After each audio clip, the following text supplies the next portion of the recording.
2,5 fois la Méditerranée, 5,5 millions de kilomètres carrés. C'est la surface des zones économiques exclusives des 5 pays membres. Un patrimoine partagé mais à protéger pour ses importantes ressources halieutiques.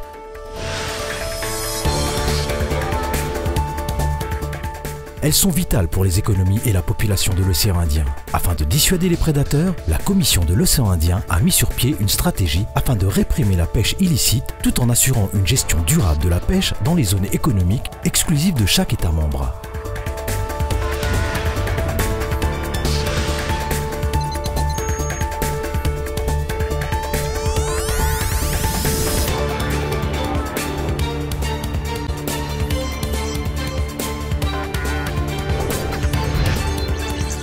Une stratégie régionale de police et de surveillance en mer ne peut pas être mise en œuvre sans une volonté politique extrêmement forte au plus haut niveau et des engagements précis pris par les 5 pays.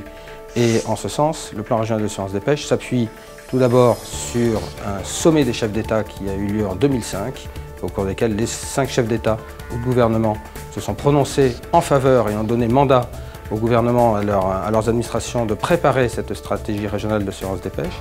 Et ensuite, les ministres des pêches eux-mêmes, en 2007, ont signé un protocole avec des engagements très précis qui ont été pris par les 5 administrations des pêches.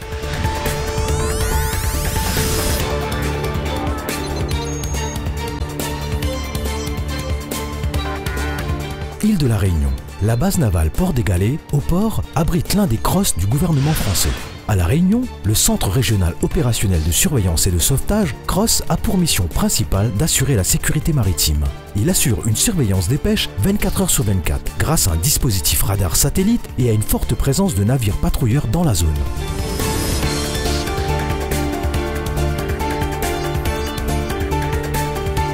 C'est ici que cette fois-ci seront minutieusement préparés les détails de la prochaine patrouille, en étroite collaboration avec les autorités des pays membres de la CEI. C'est sur la base de la coopération et du partage des informations que se construit la voie vers une intégration régionale.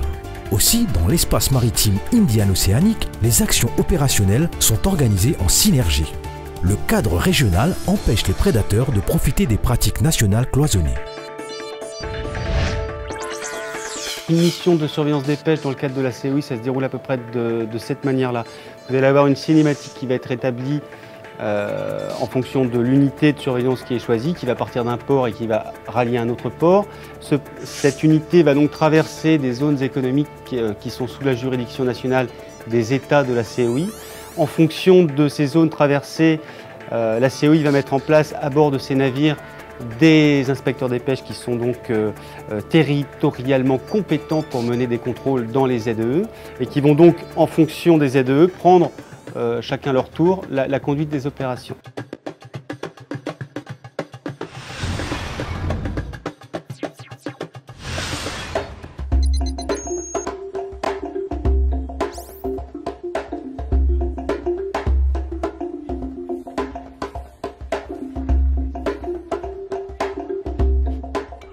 Le Centre des surveillances des pêches basé à Tana a été créé en 2001. Il pilote des activités nationales de surveillance, programme des missions d'observateurs embarqués, il suit les infractions relevées et gère les budgets et les ressources. C'est également ici qu'il assure le suivi satellitaire des navires qui évoluent dans les zones économiques exclusives, le Vessel Monitoring System.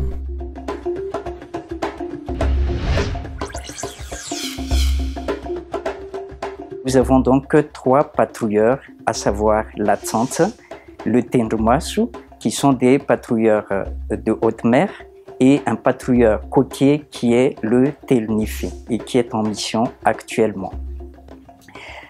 Comme moyen nautique également, nous avons en possession donc 8 Zodiacs, c'est-à-dire des vedettes rapides.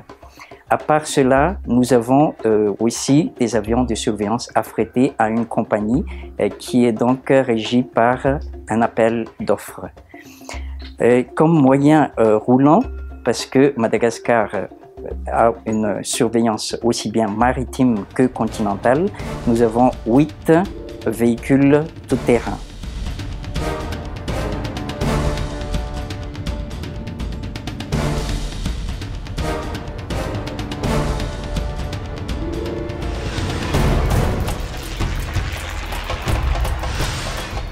3 décembre 2013, Mahajanga, premier port de la côte ouest de Madagascar. Mahajanga est aussi la plaque tournante du cabotage le long de la côte ouest, le port de pêche des bateaux de l'or rose, la crevette.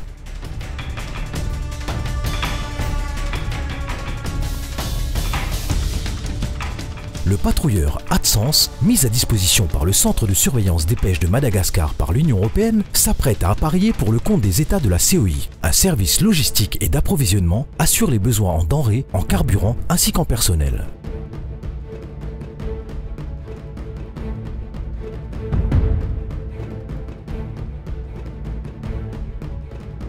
L'ordre de mission, strictement confidentiel, est remis en main propre au commandant de l'AdSense, Dieudonné Mami Rakotomanga. Il émane du ministère de la Pêche et des Ressources halieutiques et de la CEI et porte le numéro 343. À bord de l'AdSense, 4 inspecteurs. Lalane Randrianjaka de Madagascar, Kursen Gonçalves des Seychelles, Soudéchine Kossi de Maurice et Mohamed Ali Mohamed des Comores. Tous travaillent en étroite collaboration avec le commandant du patrouilleur, qui leur fournira les informations relatives à la mission, provenant du contrôle opérationnel et de l'équipe régionale de coordination. La mission sera du 3 au 20 décembre et les zones de patrouille seront le nord et l'est de Madagascar, le sud des Seychelles, le centre de la zone économique exclusive de Maurice et enfin un transit dans la zone économique exclusive de La Réunion.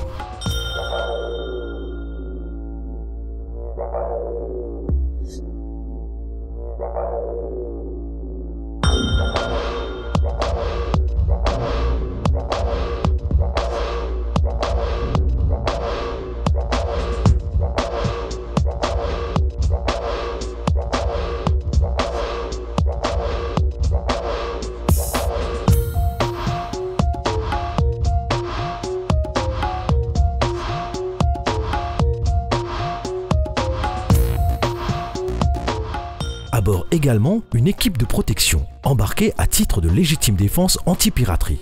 A noter que les inspecteurs à bord du patrouilleur ne sont pas armés. On dit souvent faire d'une pierre deux coups. Ici à bord de l'AdSense, on fait d'une pierre 5 coups. 5 inspecteurs de 5 pays différents qui s'embarquent pour faire partie de la mission régionale de la Commission de l'océan Indien. Chaque pays a sa manière de faire, sa propre façon de combattre la pêche illégale. On apprend à chaque fois entre nous, y compris les lois. Les bénéfices que les Comores tirent de la patrouille conjointe sont très appréciables. Grâce au programme régional de la Commission de l'océan Indien, le gouvernement comorien a mis en place le Centre national de contrôle et de surveillance de pêche en 2007. Nous avons bénéficié de formation et le centre a été équipé en matériel. Depuis, les inspecteurs comoriens participent activement dans les missions régionales pour surveiller les eaux comoriennes. En cette période de fin d'année, on suspecte la présence de navires palangriers, d'où l'élaboration de cette cinématique précise. Les zones de patrouille seront minutieusement respectées, mais des données opérationnelles ou météorologiques peuvent à tout moment modifier cette cinématique. Maurice possède une vaste zone économique exclusive qu'on arrive à peine à contrôler par nous-mêmes. Ces missions conjointes nous aident à accroître ce contrôle. Il y a eu, au cours des missions auparavant, quelques bateaux que nous avons arraisonnés qui se trouvent toujours au port. Pour passer d'une zone à une autre, le commandant annonce son arrivée dans la zone au service opérationnel du pays concerné. Ils vont ensuite nous donner la situation de surface, qui est en fait la liste des navires à contrôler avec leur position. À bord du patrouilleur, les inspecteurs tiennent tous un journal des activités qui sera remis au chef des opérations au retour de mission. Ils participent au quart passerelle de jour comme de nuit et assistent le commandant dans l'analyse des données permettant la localisation et la recherche des navires.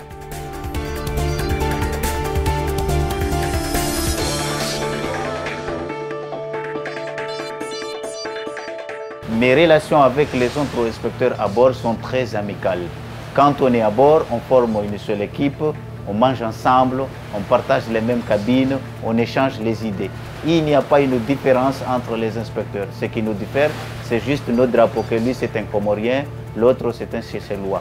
Fini la mission, on échange les emails car nous devons toujours rester en contact. Sur l'océan, l'ATSANS est un peu comme les yeux des 5 États membres. Il est destiné à la détection d'actes illégaux et pour augmenter la portée de ses radars, le patrouilleur bénéficie dans sa mission d'un soutien aérien affrété par la CEI afin d'élargir son champ d'action et de renforcer la sécurité piraterie dans les zones exposées.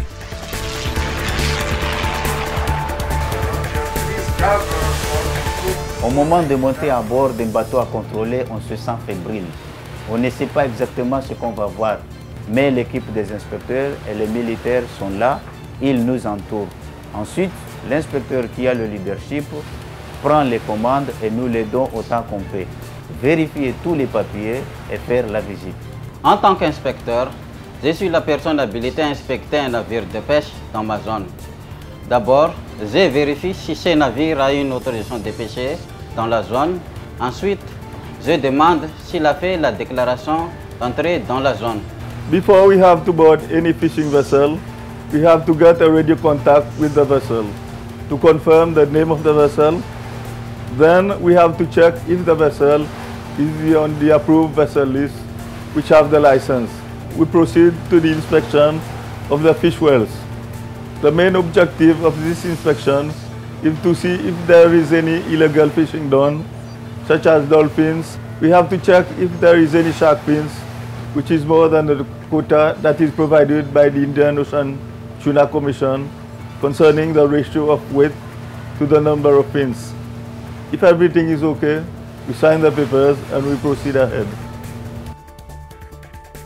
Entre 2 semaines et 1 mois, c'est la durée moyenne des missions de surveillance régionale. Le temps de couvrir la totalité de l'espace maritime des pays membres de la CEI, soit 5,5 millions de kilomètres carrés.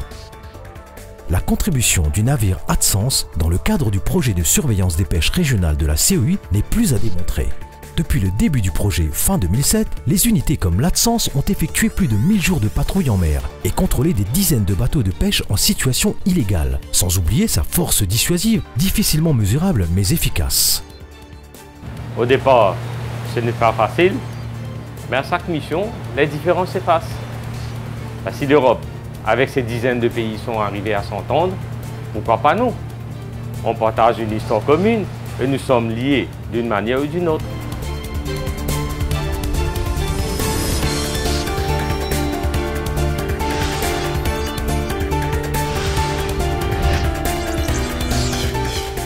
La vaste étendue de la zone maritime occupée par la Commission de l'océan Indien n'est pas épargnée par la pêche illégale.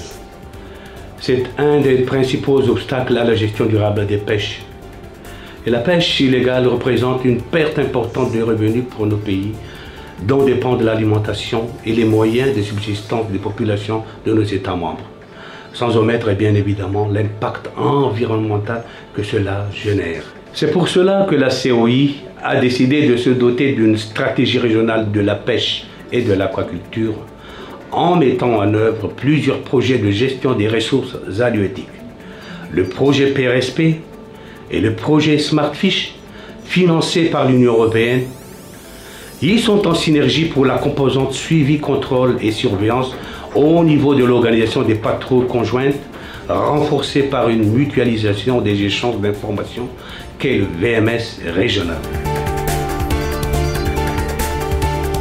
Pour l'avenir, la CEI va mettre en œuvre un système régional de partage et de fusion de l'information maritime sur les activités de pêche. Il entre en service opérationnel le 6 mars 2014. Les pêcheurs illégaux ne pourront plus passer à travers les mailles du filet de la surveillance avec ce système ultramoderne et unique au monde où les 5 États mettent en commun leurs informations.